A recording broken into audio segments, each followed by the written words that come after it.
I found a dusty wooden box in the corner of a forgotten antique shop in Boston.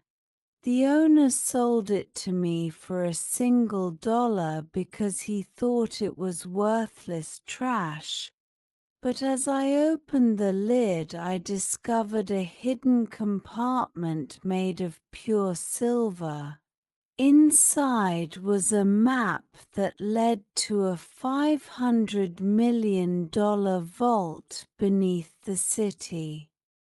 The smell of old parchment and dried ink filled my small apartment that night. I was a struggling historian named Silas who could barely afford to pay the monthly rent. Then I realized the map was signed by Alastair Sterling, who was a famous architect.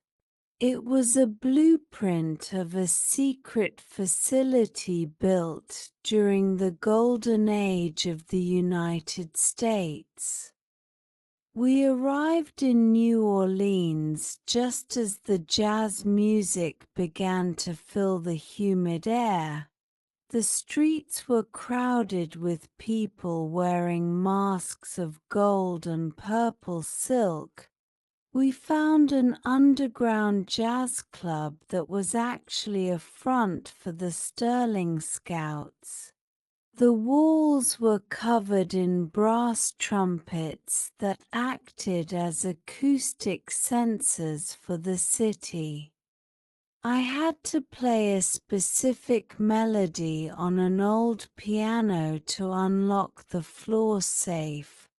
The notes were a frequency code that my grandfather had taught me as a child.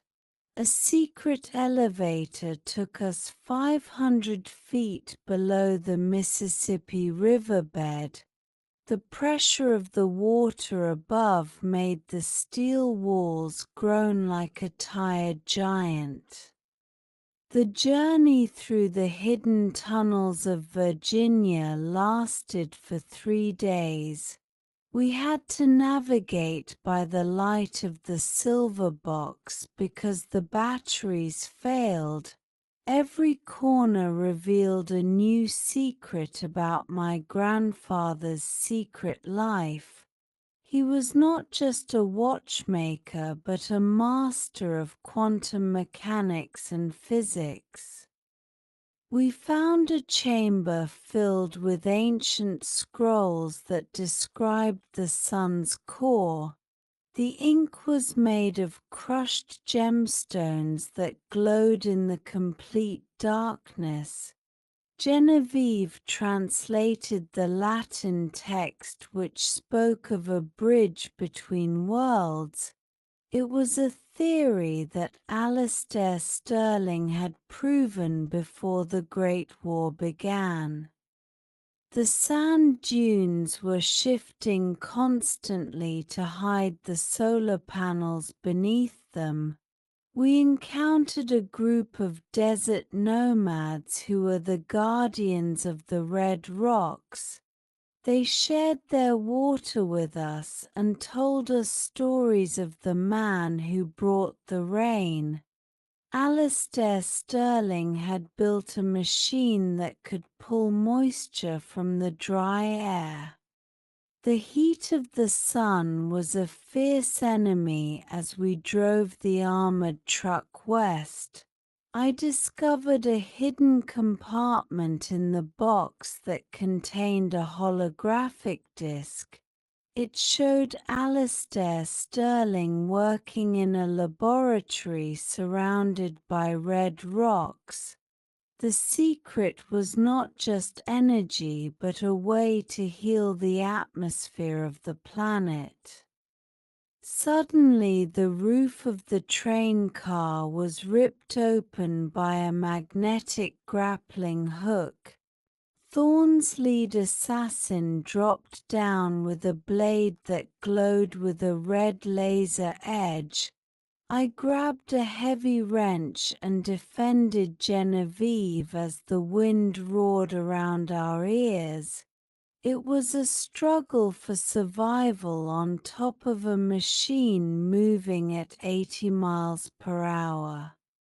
I managed to kick the assassin off the side just as the train entered a dark tunnel. We jumped into the soft, muddy waters of the bayou as the train disappeared in the fog. The alligators watched us from the shadows, but they seemed to recognize the silver box. Nature itself was protecting the secret of the man who wanted to heal the environment. I inserted the silver cylinder into the main port and the screen came to life. A video of my late grandfather began to play in a beautiful golden flicker. He smiled and told me that he had been watching me from the shadows all along. He was proud that I chose the life of a poor historian over a life of greed. This was the sterling legacy, which was a clean power source that could last forever. Thorne's men surrounded us with their high-tech weapons and cold expressions, but I had already triggered the global broadcast that revealed his crimes to the world. The truth was a weapon that no amount of money or power could ever defeat. I activated the Phoenix Protocol, which would move the vault to a new location. The mountain itself began to shift and rotate like a giant stone puzzle. Thorne's drill was snapped in half by the pressure of the moving tectonic plates.